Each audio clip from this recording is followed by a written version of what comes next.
Hello everyone and welcome to another new review, and this one gonna be on the long-awaited comic book Batman Eternal issue number 1, the book that everyone was actually waiting for it, and to see what such a great team gonna do on such a great book. So before we start this review, why don't I tell you guys who are the writers and the artists on this book. So we got Scott Snyder and James Tynion 4. They're the ones who did the story and the script. And then we got consulting writers. We got Ray Fawkes, John Layman, and Tim Seeley. Hopefully I'm pronouncing all their name right. And later on, and next we got art done by Jason Fabok. Great art. Colors are done by Brad Anderson. Lettering done by Nick J. Napiltano. Cover done by Jason Fabok and Tommy Murray, and variant covers are done by Andy Cobret and Jonathan Galpiano and Brad Anderson. And that was it pretty much for the team that was working actually on the book for the first issue. So let's start up this issue. This issue starts up with them showing us Bruce Wayne kind of chained up to his symbol, to the symbol that Commissioner Gordon kind of used when he calls him up, and he kind of got the bat symbol on his chest kind of graved or something. I don't know what's going on, but it's pretty much interesting. So next on we got this new recruit that's going to be in Gotham City, and this new recruit is called Brad, and he's one of the most maybe anticipated recruits that Commissioner Gordon ever chose. So later on in the issue, they kind of take us to the place where Commissioner Gordon and Batman are kind of they're kind of working together against Pig, and against other thugs actually wasn't with them. So later on we see that Pig was actually opening fire on Commissioner Gordon until we see Batman appearing from nowhere with his great armor. Man, I love it. And he just blew off the airplane that Pig was using. And actually what Pig was actually doing in these scenes, he was actually poisoning children. I don't know why, but it was so horrible, the way he did it.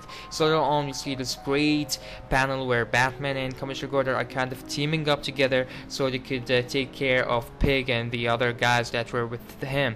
So Commissioner Gordon goes to follow up with the guy, and Batman goes to follow up with Pig and his followers. So later on we see that Commissioner Gordon followed the other guy into a subway, and we see that Batman's kind of taking down Pig with everything he got, until Alfred tells him that Commissioner Gordon followed that guy into the subway and he's kind of in trouble. So later on they take us to another panels where they show us this guy who's kind of a jerk, who's called Major Forbes. I don't know who the hell is he, but he starts to talk to the new recruits in a rude way or something. But later on they know that Commissioner Gordon needs some backup, so they will ask him to come as backup with them. So they will later on go, and we see that Commissioner Gordon is kind of asking the guy, the one he followed up to the subway, to drop his gun, and he was like, I have no gun, I'm not carrying any kind of gun. So he just shot at him,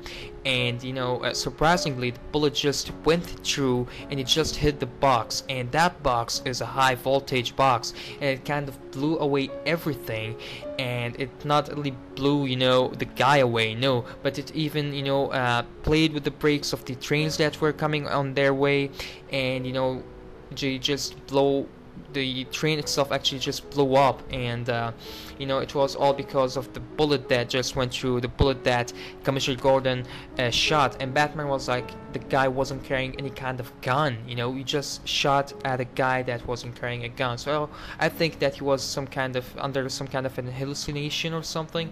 I'm not pretty sure, but later on we see that Batman took off until Commissioner Gordon meets with Brad, and Brad, he'll be talking to him, I'll be telling him, just keep the stuff that I talked about in the phone with you, and now do the rest, do the arrest.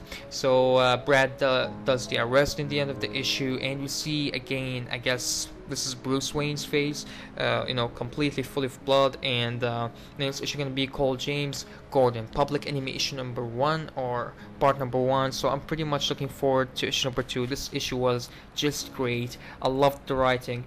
Great writing by Scott Snyder. I love the art. The art is really cool. It's I think really good, and it's actually suits with the tone of the book itself. So I'm gonna give this book a 9 out of 10. I don't know why I'm not giving it a 10 out of 10, but it's just a 9 out of 10. It's a great book, but it's just a 9 out of 10 for me. And that was pretty much for this review, guys. Let me know what did you think of this issue right down below. If you like this review, please hit the like button, share it around, and thank you all guys for watching, and see you guys around. Take care.